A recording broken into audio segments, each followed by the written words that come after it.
우리는 이집트 그러면 우선 제일 먼저 피라미드가 생각나죠. 그렇죠? 이집트 사람들은 피라미드 조형 자체가 하나의 우주로 본 겁니다. 그래서 오벨리스크, 이 탑에도 맨 위에는 저거 축소형이 올라가 있답니다. 저게 바로 이집트인들의 우주인데 밑을 보면 정방형이죠. 사각형. 그런데 나일 강변에서 저 좌우로 있는 산 쪽을 바라다보고 저기는 전부 샌드스톤 계통이고 전부 모래벌입니다. 그런데 열대니까 저런 수목들이 있는데 저게 중요한 게 아니고 4대 문명 발달국은 다 들었죠. 근데 이집트, 인도, 중국은 농업이 굉장히 발달돼서 문명이 발생된 건데 유일하게 메소포타미아는 지금 이란 땅이죠. 농경지가 없어서 이상하다 그러다가 이집트하고 이 서양하고 지중해 연안하고 인도하고 교역을 하는 중간 지점이 이란 쪽입니다. 메소포타미아 쪽에. 그래서 거기는 농업 자원이 없어요, 거의. 근데 뭐가 있냐? 교류하는데 상인들이 움직이다가 머물고 먹으라면서 지금 얘기하면 서비스업이야. 그래서 도시국가가 제일 먼저 생겨나기 시작하는구나. BC 9세기, 8세기. 그러면서 5세기, 4세기까지 도시국가가 생깁니다. 물론 중국은 제외. 인도도 마찬가지입니다. 도시국가라는 게 농업 기반으로 한 것보다는 상인들이 왔다 갔다 머물고 여관업인가 이런 것들이 많아요. 서비스업이라는 게 결국은 도시를 만드는 데 굉장히 빠르게 작용했구나 라는 생각도 하게 됐습니다. 그런데 그 농업 발전을 어떻게 하나 그러면 저게 뭐냐면 이집트인들의 무덤 벽화 그림들이에요. 저기 뭐 이 재배하는 거 보이죠? 저 파피루스 나무, 삼나무도 있고 뭐 그래요. 농사 짓는 광경인데 나일강에서 물을 끌어다가 카나를 만들어서 한 겁니다. 농업국가에서 카나를 만들고 측량기술이 발달될 수밖에 없었구나.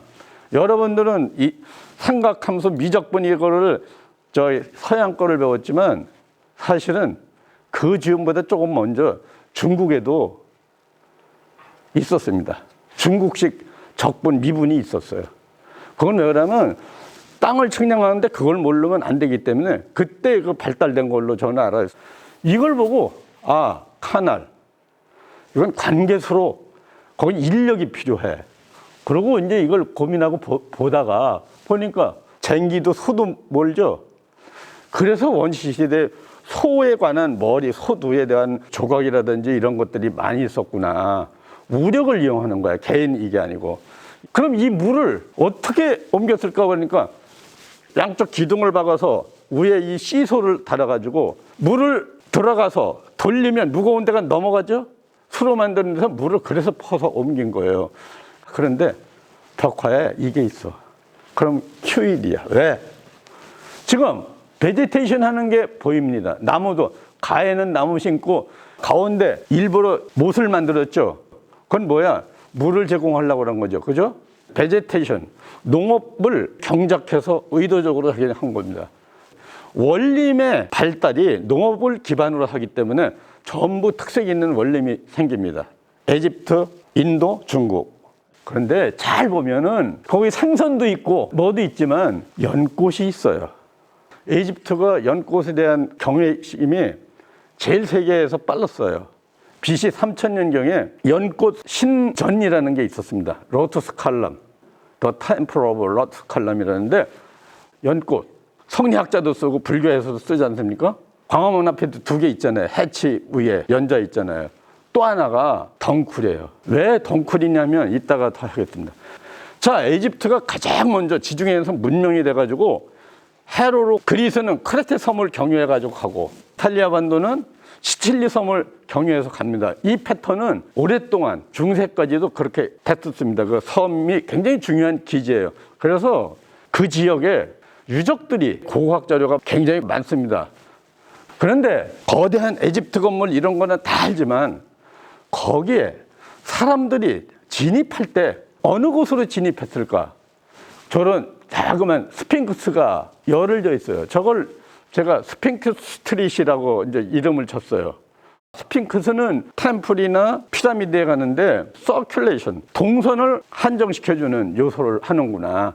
굉장히 이제 중요한 거는 외부 공간을 한정시켜주는데 어떤 진행 모티브에 강조시켜주는 거예요. 개들이 양떼 물듯이 몰아주는 거예요. 이 필런이라고 하는데도 여기 있죠, 좌우에 분명히 동선을 완전히 잡아주는 거구나. 목표를 향해서. 저걸 그냥 제가 독일의 다고버터헤라는 사람이 진로 모티브라고 단어를 쓰면서 설명을 했어요. 이거는 제 외부 공간이고 동선, 사람의 움직임을 강제로 한정시켜주는 거는 어떤 장치물, 물리적인 장치물이 있는 거구나. 이거는 더 큰 이것들이 신전을 강제로 리드하는 거예요. 그러니까 이게 커지지. 더 강요성이 강하죠. 이거는 동선도 한정시켜주지만 공간도 한정을 시켜주는 거죠. 저 기능이 이제 공간까지 감싸주는 거예요. 아, 이거 재밌네. 여기서 병만 생기면 바로 장소, 우리가 얘기하는 장, 프레이스라는 개념이 되겠구나. 이게 3000년경, BC 3000년경에 있던 로투스 신전이에요. 연꽃 신전. 기둥이 뭐야? 연꽃 기둥입니다. 저렇게 돼 있었어, 원래. 저기 붉은색, 노란색, 이거는 현지 조달 가능합니다. 저런 투명한 녹색은 식물에서 채취한 거예요. 아옥이라는 거 있죠, 아옥.